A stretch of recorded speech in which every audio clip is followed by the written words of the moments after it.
everyone, I'm here today to show you Akuma. He's the biggest doll I've ever made. He also has a ball and socket armature, which is very similar to this one.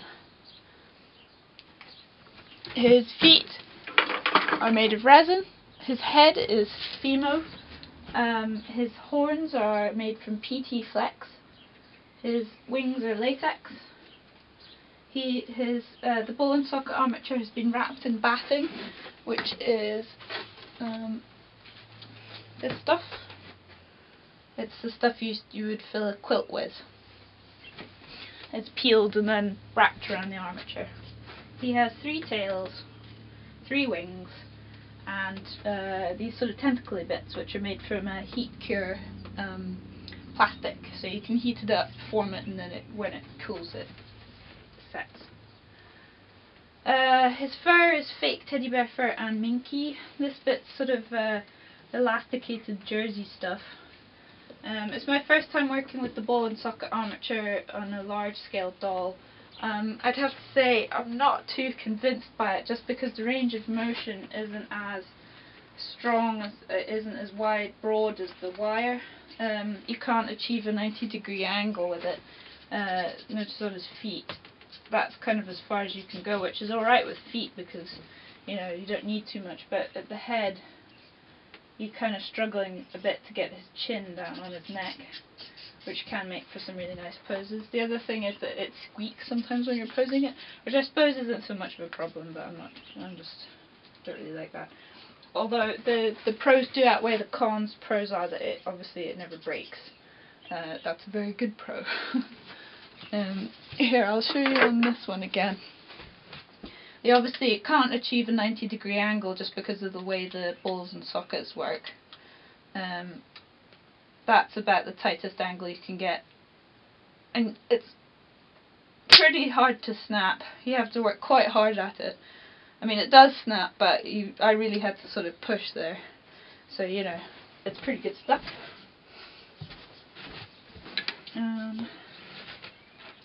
Yeah, like I said, his wings are latex, so they're fully posable.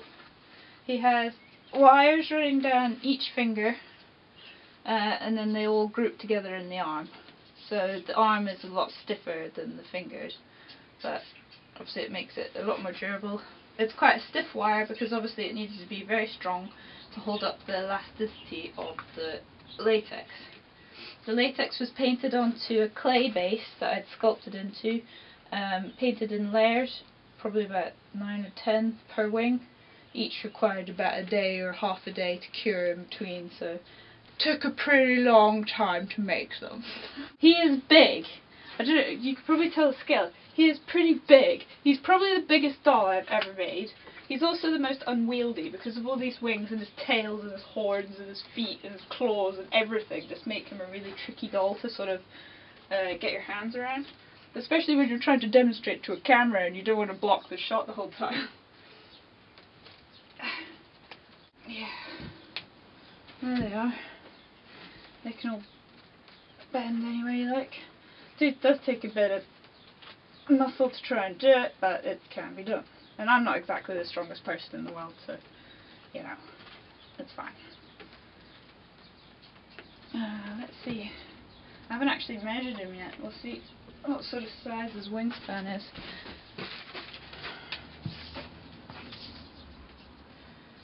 From tip to tip, that's 34 inches. 34 inches being 87 centimetres. Big for me. I mean, the scale I work at's usually something like this. Tiny weeny guy. I'll just close them. Closing them's really easy. You just grab them up by here and just squash them down. Simple.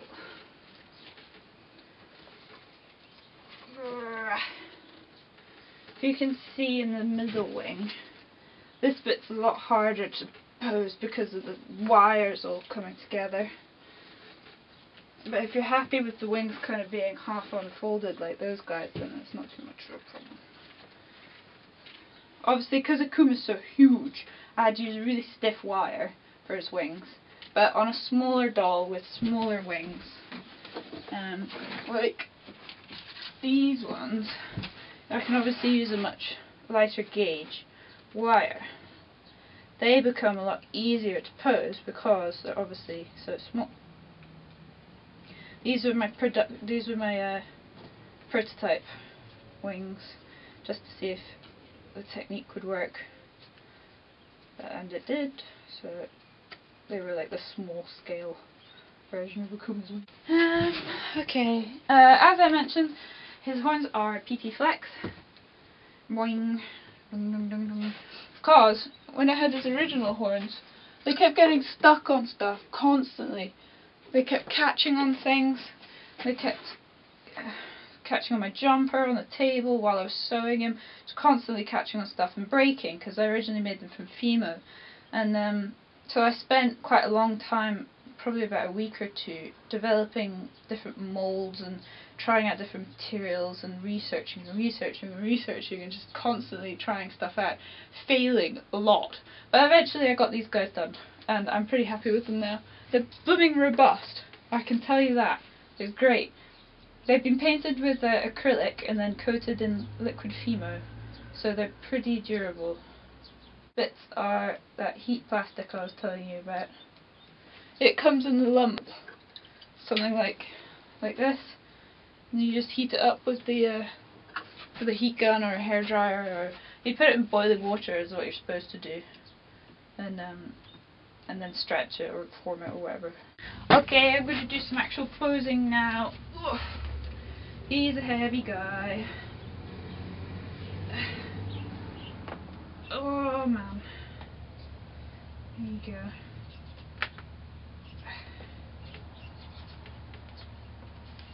Like a little puppy dog.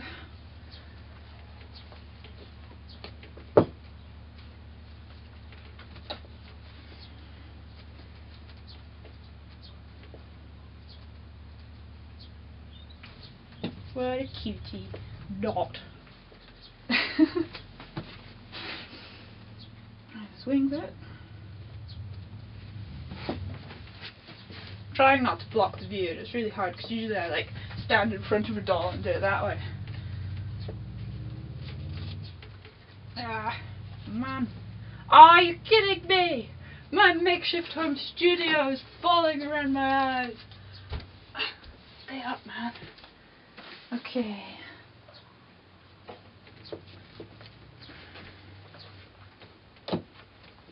You can see the limitations of the ball and socket armature, stopping the knees from bending at a 90-degree angle, which is pretty frustrating when you want to get a realistic sort of doggy pose.